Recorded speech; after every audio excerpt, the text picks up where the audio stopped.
মাত্র 2 ঘন্টায় আর্জেন্টিনা স্পেনের ম্যাচের সব টিকিট বিক্রি শেষ। গতকাল টিকিট ছাড়া হয়েছিল অনলাইনে, আর তা মাত্র 2 ঘন্টাতেই চড়া মূল্যে বিক্রি হয়েছে বলে জানাচ্ছে গণমাধ্যম।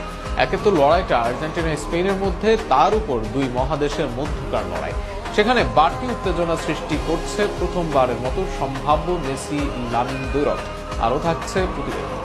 ফুটবল বিশ্বে বিরল এক উন্মাদনার জন্ম দিয়েছে কোপা আমেরিকা জয়ী আর্জেন্টিনা ও ইউরো জয়ী স্পেনের মহারণ। আগামী 27 মার্চ অনুষ্ঠিত হতে যাওয়া এই বিশেষ ম্যাচের 80,000 টিকিট বিক্রি হতে শুরু হওয়ার মাত্র 2 ঘন্টার মধ্যেই শেষ হয়ে গেছে। আয়োজকরা জানিয়েছেন, নির্ধারিত সব আসনের টিকিট অনলাইনে ছেড়ে দেওয়ার পর মুহূর্তেই সমর্থকদের ব্যাপক চাপ তৈরি হয় এবং অল্প সময়ে সব টিকিট বিক্রি সম্পন্ন হয়। বর্তমান লাতিন আমেরিকার কোপা আমেরিকা চ্যাম্পিয়ন আর্জেন্টিনা এবং সদ্য ইউরো জেতা স্পেন দল, দুই মহাদেশের দুই সেরা দলের এই লড়াই ঘিরে আগ্রহ ছিল তুঙ্গে। ফুটবল বিশ্লেষকদের মতে এটি কেবল একটি প্রীতি নয়, বরং দুই মহাদেশের চ্যাম্পিয়নদের শ্রেষ্ঠত্ব নির্ধারণের আসর। আর্জেন্টিনার অধিনায়ক লিওনেল মেসি মাঠে নামবেন কিনা তা নিয়ে ভক্তদের মধ্যে ব্যাপক কৌতূহল রয়েছে। অন্যদিকে স্পেনের তরুণ ও দ্রুত গতির ফুটবলাররা ইতিমধ্যে ইউরো জয়ের মাধ্যমে নিজেদের সামর্থ্য প্রমাণ করেছেন।